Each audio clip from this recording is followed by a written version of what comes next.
ذرية من حملنا مع نوح إنه كان عبدا شكورا. بسم الله الرحمن الرحيم. الحمد لحضرة الجلالة والنعت لصاحب الرسالة. أما بعد، فقد قال الله تعالى في القرآن الكريم: أعوذ بالله من الشيطان الرجيم، بسم الله الرحمن الرحيم. وقرن في بيوتكن ولا تبرجن تبرج الجاهلية الأولى.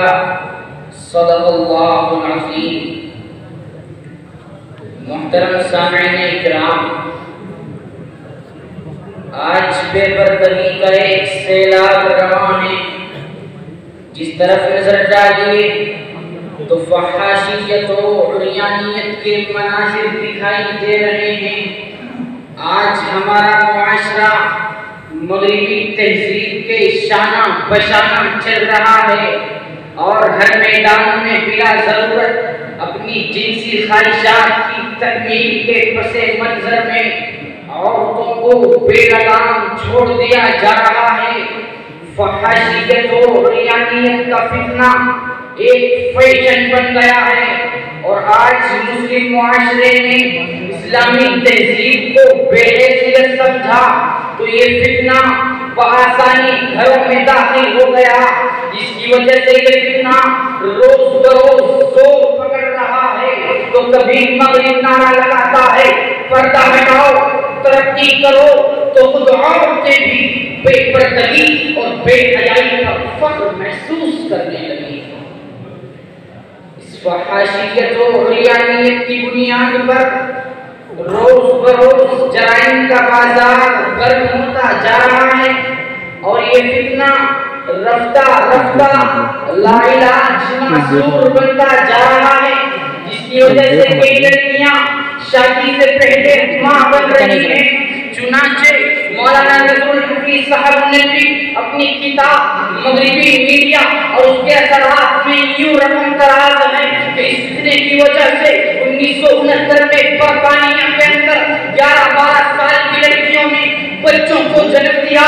لندن ٹائمز کی اطلاع کے موجب لندن کا ہر 8واں بچہ حرام کاری سے پیدا ہوتا ہے. 2001 عیسوی میں لندن ٹائمز کی ایڈیٹر نے مشرف اسلام ہو کر برقع سے کیا تو اسے لندن ٹائمز سے بے دخل کر دیا گیا.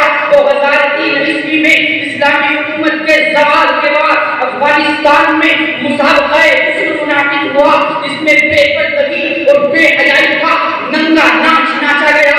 اسی طرح 2003 عیسوی میں برطانیہ کے اندر بلکہ ہمارے ملک ہندوستان کے اندر بھی برقع پوش طالبات کو سرکاری اسکولوں اور کالجوں سے بے دخل کر دیا گیا.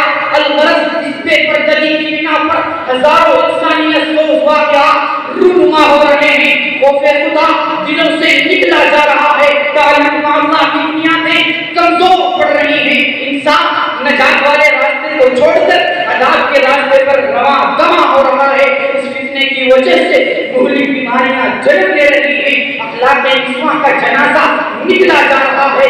ان کی آنکھوں میں شرم و حیا کا پانی خشک ہو رہا ہے. ان کی عفت و عصمت کی چادر بارہ بارہ ہو رہی ہے.